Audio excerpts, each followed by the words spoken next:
do you feel? Feel very good. Well, how much road work have you been doing?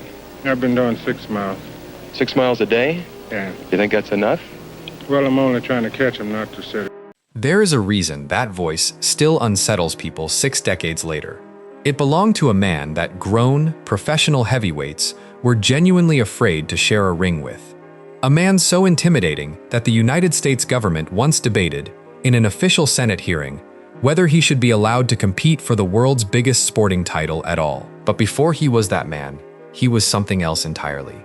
He was born on a cotton farm in rural Arkansas, one of roughly 25 children fathered by a sharecropper who beat his wives and his kids in equal measure. Nobody knows his exact birth date, not even he did. There was no birth certificate, no record, nothing but guesswork and a number he eventually settled on just to have an answer when people asked. His name was Charles Liston. The world would come to know him as Sonny. And before he ever became the most feared heavyweight champion in boxing history, he was simply a hungry, illiterate kid trying to survive. At 12 years old, he sold a bag of pecans for enough money to buy a bus ticket out of Arkansas. He followed his mother to St. Louis, chasing the promise of something better than the cotton fields and the beatings. What he found instead was a city with no use for an uneducated black teenager, with nowhere to live and no one to answer to. So he did what desperate, hungry kids in that position often did. He started robbing people.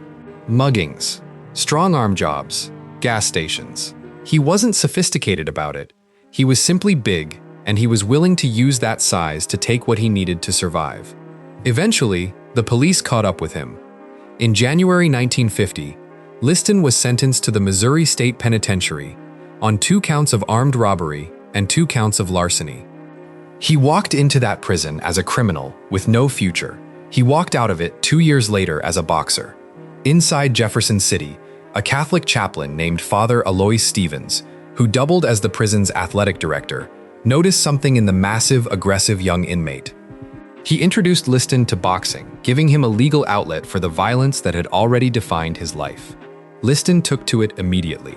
He became the prison's boxing champion, and by the time he was paroled in October 1952, he had already discovered the one thing in the world he was undeniably, terrifyingly good at. He turned professional in September 1953. His first fight lasted 33 seconds. He knocked out Don Smith in St. Louis and walked away with $200, more money than a former farm boy from Arkansas had ever held in his life.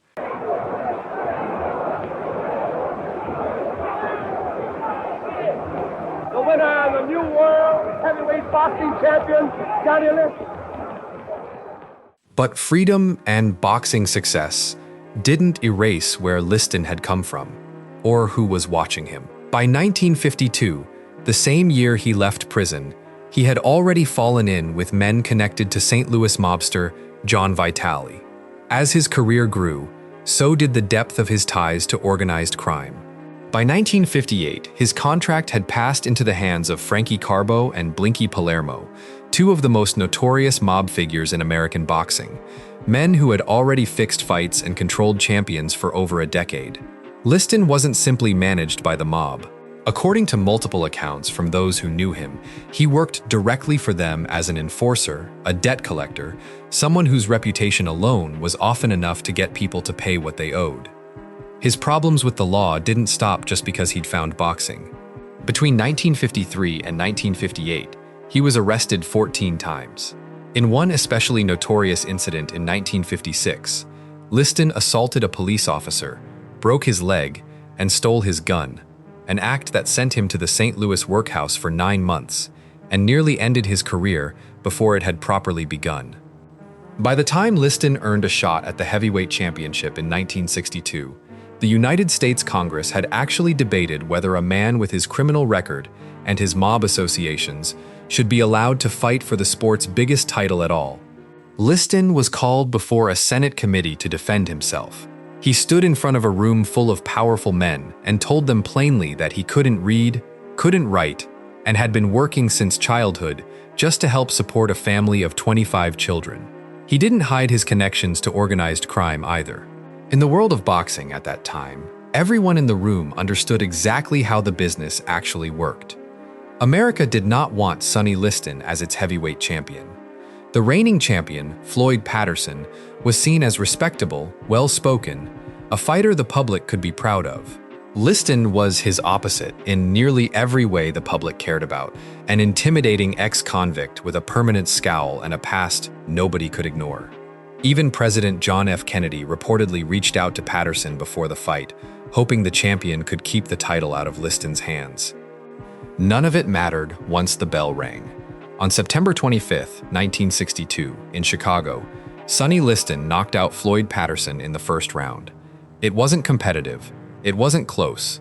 It was a brutal, one-sided demonstration of exactly why so many opponents feared getting into the ring with him in the first place. Beaten tonight. I think that if the public gives Sonny like I've always... But the recipient of an estimated $1,500,000... The rematch the following year went even faster. Another first-round knockout. Liston had become heavyweight champion of the world, and he had done it in a way that left absolutely no doubt about his punching power. For a brief moment, the bank robber from Arkansas sat on top of the entire sport. That moment didn't last.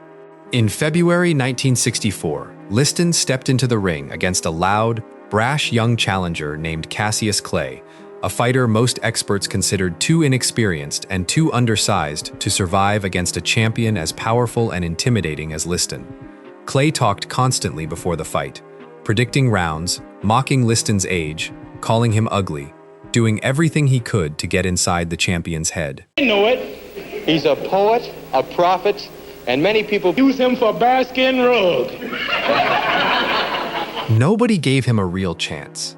Liston was a heavy favorite. And then, midway through the fight, something happened that nobody fully expected. Liston, unable to solve Clay's speed and movement, simply did not answer the bell for the 7th round, citing a shoulder injury. The upset was completed. Cassius Clay, soon to become Muhammad Ali, was heavyweight champion of the world, and Sonny Liston's aura of invincibility had been shattered in a way it would never fully recover from. The rematch in May 1965 became one of the most controversial moments in the history of the sport. In the first round, Ali threw a short right hand and Liston went down. Many observers at ringside, and millions watching the film afterward, couldn't clearly see the punch actually land with enough force to knock a man of Liston's size to the canvas. It became known as the Phantom Punch. Theories exploded almost immediately. Some believed Liston took a dive under pressure from the mob. Some believed he'd received threats against his family. Others believed he simply quit, unwilling to take a beating on camera from a fighter he privately feared could seriously hurt him. Whatever the real explanation, Sonny Liston never recovered, professionally or personally, from that night in Lewiston, Maine. He continued fighting for years afterward, grinding out wins against lesser opposition, chasing a comeback that boxing's power brokers had no interest in ever giving him. He won 11 consecutive fights by knockout in 1968 alone, reminding the sport that his power hadn't disappeared even if his opportunities had. But the title shot never came again. The doors that had once opened for him, even reluctantly, stayed closed for good. On June 29, 1970, Liston fought for the final time, defeating Chuck Wepner in a brutal, bloody battle that left Wepner needing dozens of stitches. Liston earned $13,000 for that fight. He used part of it to pay off a gambling debt. He gave the rest to his cornermen. 6 months later, on January 5, 1971, Liston's wife Geraldine returned home from a trip and found her husband dead in their Las Vegas house. The official autopsy listed the cause of death as natural, lung congestion combined with heart failure.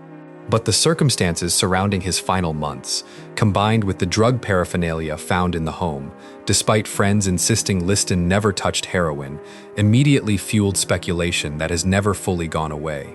Some believed he was murdered by loan sharks. Some believed the mob had him killed for failing to throw a fight as instructed. Some believed dealers he owed money to were responsible. To this day, historians and journalists still argue over what actually happened inside that house. Sonny Liston's exact age at his death remains unknown, the same way his exact age at birth had always been a guess. He was somewhere between 38 and 40 years old. a man whose entire life had existed in a kind of documented uncertainty from the very beginning to the very end. What isn't uncertain is the path he traveled. A child of unimaginable poverty, raised under the weight of a father's fists, who turned to crime simply to survive, who found in a prison boxing ring the one skill in the world that could turn his violence into something the public would pay to watch. He became heavyweight champion of the world, despite a nation that never wanted him to. He became one of the most feared punchers the sport has ever produced, a man whose sheer physical presence made grown professional fighters visibly afraid before a single punch was thrown. And in the end, he became a mystery, a man who couldn't outrun the streets that raised him, no matter how far boxing had once carried him from them. Sonny Liston never got the respect he wanted while he was alive. But decades later, his story remains one of the most haunting in the history of the sport, proof that even the most feared man in boxing could still be, underneath all of it, exactly what the world had decided from the very beginning he would always be, a survivor nobody was ever rooting for.